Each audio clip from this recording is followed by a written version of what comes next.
नमस्कार, स्वागत है आपका। आप देख रहे हैं द न्यूज और मैं रानी गुप्ता आपके साथ। इस वक्त की बड़ी खबर सामने आ रही है यूपी की सियासत से जुड़ी हुई। बता दें, लगातार कई दिनों से ये खबरें चल रही थी कि उत्तर प्रदेश के सीएम योगी आदित्यनाथ को उनके पद से हटाया जा सकता है, लेकिन इन सब के बीच में बड़ी अपडेट ये सामने आई है कि यूपी में कोई भी नेतृत्व परिवर्तन नहीं होगा, यानी कि उत्तर प्रदेश में सीएम योगी आदित्यनाथ ही बने रहेंगे।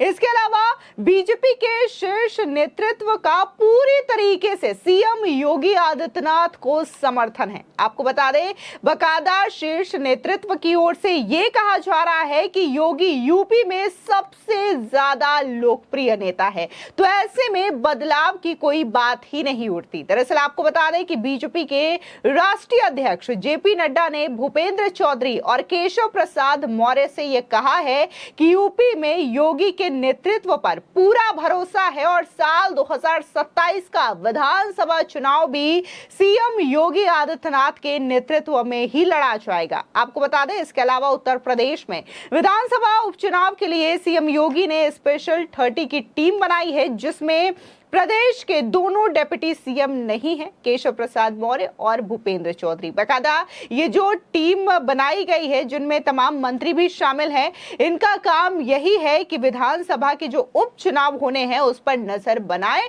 और जहां पर संगठन को कमजोरी मिल रही है या फिर उस एरिया में बीजेपी क्यों मजबूत नहीं है, इन तमाम चीजों को लेकर के बकायदा एक पूरा का पूरा निर्णय लिया जाएगा, समीक्षा की जाएगी, ताकि आने वाले उपचुनाव में बीजेपी को शानदार जीत मिल सके। आपको बता दें कि यूपी का सियासी पारा लगातार कई दिनों से चढ़ा हुआ है। पिछले 24 घंटे में लखनऊ से लेकर के दिल्ली तक बीजेपी नेताओं के बीच बैठकों का दौर जारी है। यूपी के डिप्टी सीएम केशव प्रसाद मौर्य दिल्ली पहुंचे और बीजेपी अध्यक्ष जेपी नड्डा से शाम को 1 घंटे तक उनकी मुलाकात चली। जैसे ही बैठक खत्म हुई, जेपी नड्डा ने यूपी बीजेपी अध्यक्ष भूपेंद्र चौधरी के साथ भी बैठक की। बुधवार को भूपेंद्र चौधरी ने पीएम मोदी से भी मुलाकात की थी। मुलाकात करीब 1 घंटे चली। लोकसभा चुनाव नतीजों और संगठन के मुद्दे को लेकर के चली यह मुलाकात काफी अहम मानी जा रही है। सूत्रों के मुताबिक यूपी में सीएम को लेकर के कोई मंथन नहीं हुआ है। योगी सीएम बने रहेंगे। संगठन में बदलाव की पूरी संभावना है। योगी मंत्रिमंडल में भी थोड़ा बहुत बदलाव हो सकता है। फैसला और विचार विमर्श के बाद ही लिया जाएगा। आला कमान संगठनात्मक चुनावों की तैयारी में लगी हुई है। बता दें, सूत्रों के मुताबिक बीजेपी अध्यक्ष भूपेंद्र चौधरी ने करीब 1 घंटे तक की मुलाकात में पीएम मोदी को संगठन के बारे में जानकारी दी। यूपी में पार्टी कार्यकर्ताओं को तरजीह मिले, सरकार के बीच उनकी बातें सुनी जाए, ये प्रमुख मुद्दे यूपी बीजेपी अध्यक्ष की ओर से बताए गए हैं। इसके अलावा उत्तर प्रदेश की 10 विधानसभा सीटों पर जो उपचुनाव होने वाले हैं, इसको लेकर के प्रदेश कार्यकर्ताओं को किस तरीके का सहयोग चाहिए, यूपी में पार्टी संगठन में नई जान फूंकने की जरूरत है, ये बात भी बीजेपी प्रदेश अध्यक्ष की ओर से बताई गई है। इधर मुख्यमंत्री योगी आदित्यनाथ ने बुधवार को लखनऊ में अपने आवास पर मंत्रिमंडल के सहयोगियों के साथ बैठक की, जिसमें आगामी विधानसभा उपचुनाव और राज्य के कई हिस्सों में आई बाढ़ जैसे मुद्दों पर चर्चा हुई है। सूत्रों के मुताबिक बैठक में प्रदेश के सभी कैबिनेट मंत्री और राज्य मंत्री मौजूद थे। बैठक के बाद कैबिनेट मंत्री स्वतंत्र देव सिंह ने बताया कि बाढ़ विकास कार्यों और आगामी चुनावों पर चर्चा की गई है। पिछले एक पखवाड़े में राज्य के 17 जिलों के 700 से अधिक गांव बाढ़ से प्रभावित हुए हैं। वित्त मंत्री सुरेश खन्ना ने बताया कि बैठक विशेष रूप से आगामी चुनावों पर चर्चा के लिए आयोजित की गई थी और हम उन सभी 10 विधानसभा सीटों पर जीत हासिल करेंगे जहां उपचुनाव होने हैं। सीएम योगी ने उपचुनाव के लिए 30 मंत्रियों की अपनी टीम बनाई है। सूत्रों के मुताबिक इन टीम में दोनों डेप्यूटी सीएम के नाम नहीं है। सीएम योगी की बैठक में समाजवादी पार्टी के पीटीएफ फॉर्मूला पर भी चर्चा की गई है। पिछले लोकसभा चुनाव में जिस तरीके से समाजवादी पार्टी और इंडिया अलायंस ने भ्रम फैलाया, उसी भ्रम को तोड़ने की बात पर भी चर्चा की गई है। सभी वर्ग के लोगों तक नेता और कार्यकर्ता के पहुंचने के लिए मुख्यमंत्री योगी आदित्यनाथ ने मंत्रियों को सख्त निर्देश भी दिया है। ऐसे में ये मीटिंग कैसी रही और खासकर विधानसभा की जो उपचुनाव होने वाले हैं उसको लेकर के क्या डिस्कशन किया, इसकी बाकायदा विस्तार से बातें बताई गई हैं यूपी के ही मंत्री दानिश आजाद अंसारी की ओर से। सुनिए दानिश आजाद अंसारी का ये बयान। देखिए, आने वाले समय में उत्तर प्रदेश में 10 विधानसभा के उपचुनाव हैं। निश्चित तौर पर भारतीय जनता पार्टी पूरी मजबूती के साथ लड़ेगी इन उपचुनावों में। कल माननीय मुख्यमंत्री जी ने मंत्रिगणों की बैठक भी ली है और निश्चित तौर पे उत्तर प्रदेश के विकास के लिए बीते 7 सालों में जो मुख्यमंत्री योगी आदित्यनाथ जी ने काम किया, उत्तर प्रदेश की एक एक विधानसभा को तरक्की और विकास से की तरफ आगे बढ़ाने के लिए जो मुख्यमंत्री जी ने काम किया है, यह अभूतपूर्व है। माननीय मुख्यमंत्री जी ने कल बैठक लेके कई अहम बिंदुओं पर चर्चा की। हम इस उपचुनाव में पूरी मजबूती के साथ लड़ेंगे और ऐतिहासिक जीत हासिल करके उत्तर प्रदेश के विकास को ऐसे ही निरंतर आगे। देखिए, जो उपचुनाव है ये दूध का दूध और पानी का पानी कर देगा। जिस तरीके से एक झूठ का गुब्बारा विपक्ष ने फुलाया, वो गुब्बारा बुरी तरीके से इस उपचुनाव में फूटेगा।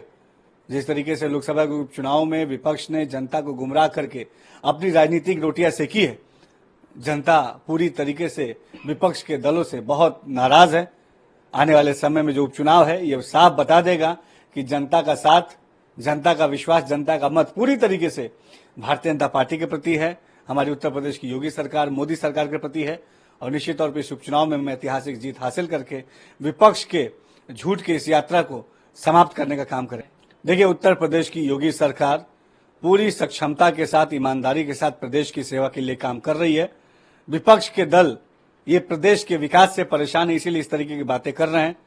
देश और प्रदेश के लोग ये जानते हैं कि उत्तर प्रदेश माननीय मुख्यमंत्री जी के नेतृत्व में पूरी ईमानदारी से विकास के पथ पर आगे बढ़ रहा है और यही बात समाजवादी पार्टी और तमाम विपक्ष के लोगों को हजम नहीं हो रही है। दूसरी ओर बात अगर हम उत्तर प्रदेश के ही कैबिनेट मंत्री में शामिल संजय निषाद की बात करें तो उन्होंने भी बाकायदा इन तमाम चीजों को लेकर के चर्चा की और खासकर इस मुद्दे पर भी अपनी राय रखी कि जो बातें हो रही है कि संगठन आपस में मजबूत नहीं है, बीजेपी में लगातार घमासान मचा हुआ है, तो इसे संजय निषाद ने सीधे तौर पर विपक्ष का एक एजेंडा बताया है और ये कहा कि विपक्ष सिर्फ और सिर्फ भ्रम फैलाने की कोशिश कर रहा है, ऐसा कुछ भी नहीं है और उत्तर प्रदेश के सीएम योगी आदित्यनाथ ही बने रहेंगे। सुनिए संजय निषाद का ये बयान। देखिए, जिस तरीके से हम लोगों ने आजमगढ़ और रामपुर जीत के दिखाया था चुनाव, उसी तरीके से ये भी चुनाव जीत कर दिखाएंगे। जो कमियां रहेंगी सुधार करेंगे। विपक्ष ने जो भ्रम फैलाकर इस बार नैरेटिव सेट करके थोड़ा आंशिक सफलता प्राप्त करने में कामयाब हुआ, तो उस नैरेटिव को हम लोग सही बात पहुंचाकर जनता को फिर साथ लाएंगे और कार्यकर्ताओं के माध्यम से हम लोग निचले पावदान पर पहुंचेंगे। देखिए, एक बार नैरेटिव का लाभ ले लिया धोखे से, दोबारा उन्हें मिलने वाला, चूंकि कुछ झूठ और भ्रम का कैश कार्ड एक ही बार कैश कराया जा सकता है। तो हम लोग सभी लोगों के साथ जो काम करना चाहिए था उत्तर प्रदेश का या क्षेत्र के विकास की, शांति की, जो भी है, उस सब कई मुद्दे हैं जिस पर हम लोग आधारित वोट मिलेगा। और हम लोग जो सीटें हैं, निश्चित रूप से जो यह लोकसभा का जो इलेक्शन होता है वो राष्ट्र का चुनाव होता है, राष्ट्रवाद के चुनाव पर होता है और उसमें बड़ा चुनाव होता है। ये छोटा चुनाव है, निश्चित रूप से हम लोग जीतेंगे। देखिए, ये कोई तकरार नहीं है, इसे बनाया जा रहा विपक्ष के द्वारा, मुद्दा बनाया जा रहा, लेकिन क्योंकि लोग भटक जाए अपने उस जो 8,500 रुपये देना था, 1 लाख रुपये का देना था और जो भारत का संविधान बदल जाएगा, आरक्षण का जो जिस तरीके का नैरेटिव था उससे लोग भ्रमित हो जाए, उससे लोग जो है निगाह हट जाए। इसके वजह से तरह तरह कहीं कोई दरार नहीं है, सब ठीक है।